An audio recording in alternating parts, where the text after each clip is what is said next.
इधर नौकरी पेशा लोगों के लिए एक बहुत बड़ी खुशखबरी है।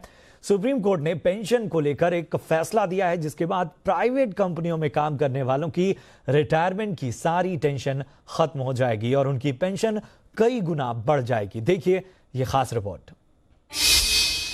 पेंशन की दूर होगी टेंशन, अब कई गुना बढ़ जाएगी आपकी पेंशन। निजी कंपनियों में काम करने वाले कर्मचारियों की बल्ले बल्ले, रिटायरमेंट के बाद भी जिंदगी होगी शानदार। सुप्रीम कोर्ट के एक फैसले ने प्राइवेट कंपनियों में काम करने वाले लाखों लोगों की टेंशन दूर कर दी है। उनका रिटायरमेंट प्लान अब पहले से कई गुना बेहतर होगा। नए फैसले के तहत रिटायरमेंट के आखिरी साल की सैलरी के आधार पर पेंशन मिलेगी। इससे निजी क्षेत्र के कर्मचारियों की पेंशन में कई गुना बढ़त हो जाएगी। कोर्ट ने इस मामले में ईपीएफओ की याचिका को खारिज कर दिया है। सुप्रीम कोर्ट ने केरल हाईकोर्ट के फैसले को बरकरार रखा है। केरल हाईकोर्ट ने कर्मचारियों को उनकी पूरी सैलरी के हिसाब से पेंशन देने का आदेश दिया था। अभी ईपीएफओ 15,000 रुपए वेतन की सीमा के साथ योगदान की गणना करता है। नए फैसले के बाद कर्मचारी को पूरी सैलरी के हिसाब से पेंशन देनी होगी।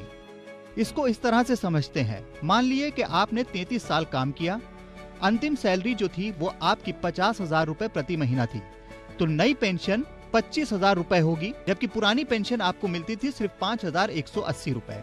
इसमें 383% बढ़त है।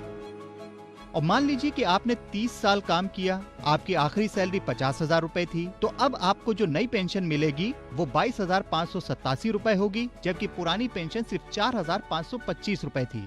यानी इसमें बदलाव करीब 405% है। अगर आप 20 साल काम करते हैं और आपकी आखिरी सैलरी 50,000 रुपए थी, तो नई पेंशन आपको 14,285 रुपए के करीब मिलेगी, जबकि पुरानी पेंशन सिर्फ 2,100 रुपए थी। यानी इसमें बदलाव 580% तक है।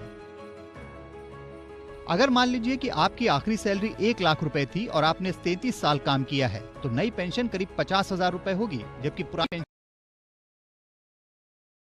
इसमें करीब 865% की बढ़ोतरी। आप 30 मान लीजिए आप सिर्फ 20 साल काम करके रिटायरमेंट ले लेते हैं और आपकी आखिरी पर मंथ सैलरी 1 लाख रुपए थी, तो आपकी नई पेंशन करीब 28,571 रुपए होगी, जबकि पुरानी पेंशन 2,100 रुपए थी। ये बदलाव करीब 1,261% है। 1 सितंबर 2014 के बाद से काम शुरू करने वाले भी फुल सैलरी पर पेंशन का फायदा ले सकेंगे। वैसे पेंशन को लेकर ईपीएफओ ने कई बार आनाकानी की है। जिन कंपनियों के ईपीएफ ट्रस्ट मैनेज करते हैं, उनको फायदा लेने से भी मना किया, लेकिन सुप्रीम कोर्ट ने अब फैसला सुनाकर मामले को सुलझा दिया है। इससे प्राइवेट कर्मचारियों की रिटायरमेंट टेंशन अब गोल्डन पेंशन में बदल जाएगी। ब्यूरो रिपोर्ट, जी मीडिया।